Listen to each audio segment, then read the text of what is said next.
Good morning बच्चों। आज मैं आपको हड़प्पा सभ्यता में जीवन निर्वाह के जो माध्यम थे उसके बारे में बताऊंगी, क्योंकि जो जीवन निर्वाह के माध्यम थे उस पर कुछ बिंदु आपको बताए जा चुके हैं, जैसे कृषि, पशुपालन एवं शिकार। इनके बारे में आपको जानकारी दी जा चुकी है कि कैसे किस चीज़ की कृषि की जाती थी, क्या क्या चीज़ें मंगाई जाती थी, कहाँ से, और कौन कौन से पशुपालन किए जाते थे और किसका किसका ये लोग शिकार करते थे। इसके आगे आज मैं आपको शिल्प उत्पादन के बारे में बताने जा रही हूँ कि हड़प्पा सभ्यता में शिल्प उत्पादन में क्या क्या चीज़ें होती थी।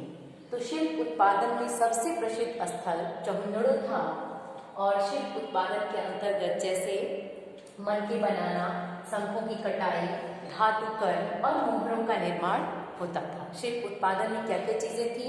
मोहरों का निर्माण होता था, शंखों की कटाई होती थी, मनके बनते थे, और ये आपके जो धातुकर्म, धातु से निर्मित चीज़ें होती थी वो बनाया जाता था। और उनमें सबसे प्रसिद्ध स्थल चौहंदड़ो था। शिल्प उत्पादन में देखा जाए तो सबसे प्रसिद्ध स्थल चौहंदड़ो था, जो नागेश्वर और बालाकोट था। नागेश्वर और बालाकोट जो ऐसे दो जगह थे जहाँ से शंख से बनी हुई वस्तुओं के निर्माण के साक्ष्य प्राप्त हुए हैं। यहाँ पे नागेश्वर व बालाकोट में किसके बने हुए अवशेष मिले? शंखों से बने हुए वस्तुओं के साक्ष्य प्राप्त हुए हैं। और जो आपके मनके बनाए जाते थे वो मनके विभिन्न आकार के होते थे, कोई गोलाकार, चौकोर या बेलनाकार, यानी जो कोई चक्राकार होता था, बेलनाकार होता था या गोलाकार होता था मनके जो बनते थे। और दूसरी चीज, ये बनते किस चीज के थे? तो जो धातु से बनते थे उन धातुओं में तांबे, कांसे व सोने के मनके बनाए जाते थे। अगर धातु से जो मनके बनते थे उनमें किसका प्रयोग होता था? तांबे का, कांसे का और सोने का, इन तीन धातुओं का ही प्रयोग करके मनके तैयार किए जाते थे। तो ये आपका शिल्प उत्पादन रहा। अब व्यापार कैसे होता था? तो जो पुरातात्विक, देखिए एक प्रश्न आता है कि पुरातत्वविदों ने राजस्थान की खेतड़ी को कौन सी संस्कृति का नाम दिया? तो पुरातत्वविदों ने, इसको नोट कर लीजिएगा, राजस्थान की खेतड़ी को नागेश्वर जोधपुर संस्कृति का नाम दिया था। क्या नाम दिया था? नागेश्वर जोधपुर संस्कृति का नाम दिया था। इस चीज को आप नोट कर लेंगे जो व्यापार के अंतर्गत है।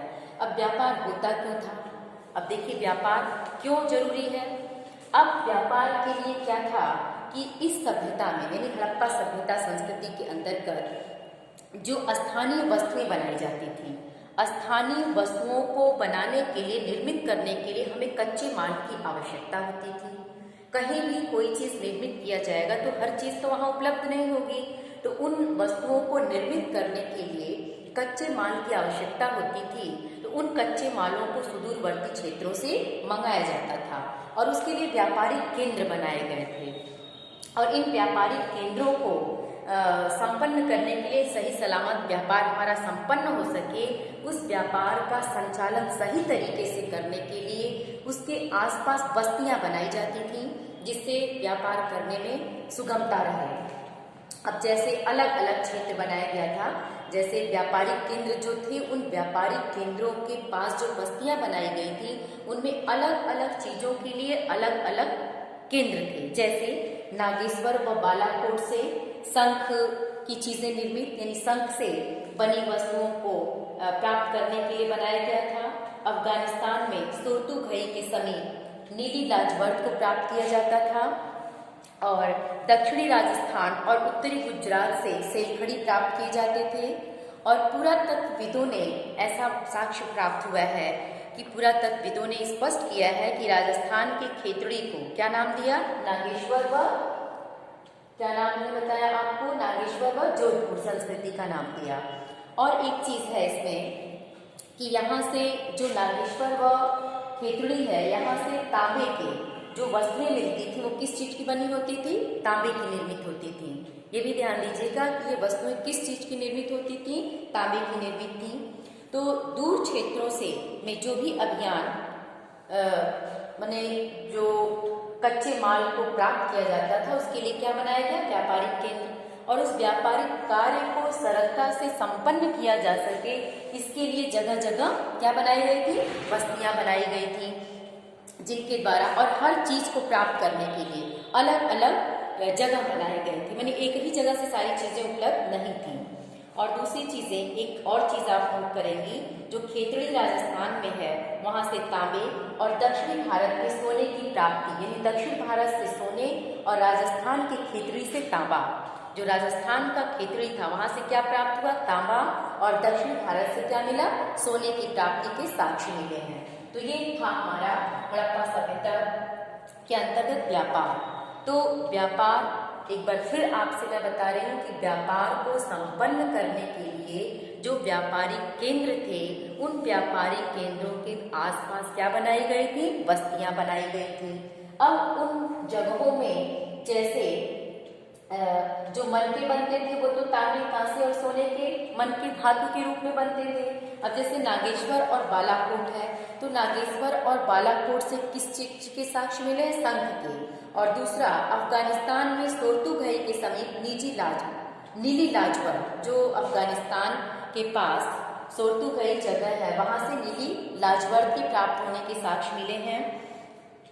और हाँ, इसमें बस व्यापार के अंतर्गत तो इतनी चीजें महत्वपूर्ण थी जो मैंने आपको बता दिया। अब देखिए, पश्चिम एशिया के साथ इनका व्यापारिक संबंध कैसे होता था। जो पश्चिम एशिया के साथ इनका व्यापार संबंध था, उसमें क्या क्या चीजें होती थी? जैसे मुहरे और मुहरों का मूल्यांकन। अगर हम ये कहें कि मुहर और मुद्रांकन, यानी मुहरे और मुद्रांकन क्यों किया जाता था, मुद्रांकन क्यों या मुहरों की आवश्यकता क्यों पड़ी, इस चीज को हमें जानना है। तो देखिए, हड़प्पा सभ्यता में तो अनेक प्रकार की मुहरें प्राप्त हुई थी। सामान्यतः मुहरें बनी किस चीज की होती थी? सेलखड़ी की बनी होती थी। इसका आकार कैसा होता था? चौकोर होता था। जो मुहरें बनी थी अधिकांशतः सेलखड़ी की बनी थी। इसका आकार कैसा था? चौकोर था। और सेलखड़ी से बनी इन मुहरों पर भैंस, बाघ, बकरी आदि जानवरों के चित्र अंकित थे। जो मुहर बनी थी उस पे कहीं भैंस का, कहीं बकरी का, कहीं बाघ का चित्र अंकित था। और हाथी की, जानवर की भी आकृति पाई गई थी। और कई मुहरों पे लघु लेख, छोटे छोटे लेख भी अंकित पाए गए। जो कुछ मुहर ऐसी थी जिसपे लघु लेख यानी छोटे छोटे लेख लिखे हुए भी, ऐसी मुहरें भी प्राप्त हुई थी। और हड़प्पा सभ्यता में मुहरों का प्रयोग क्यों होता था? तो जो लंबी दूरी के लिए व्यापार संपन्न किए जाते थे, यानी वस्तुएं जो एक जगह से दूसरी जगह भेजी जाती थी, उनके लिए इनकी आवश्यकता पड़ी। जैसे मान लीजिए हमें अपनी वस्तु एक जगह से दूसरी जगह तक भेजनी है, तो उसे किसी चीज में रख करके उसका मुंह रस्सी से बांधा जाता था और बंधे हुए स्थान पे मिट्टी का लेप लगाया जाता था। और मिट्टी के लेप पर ही उस मुहर को दबा दिया जाता था, जिससे उसके चित्र उभर आते थे। तो जब वो वस्तु एक जगह से दूसरी जगह जाती थी, तो उसको देख करके ये स्पष्ट हो जाता था कि इस वस्तु के साथ किसी ने कोई छेड़छाड़ नहीं की है।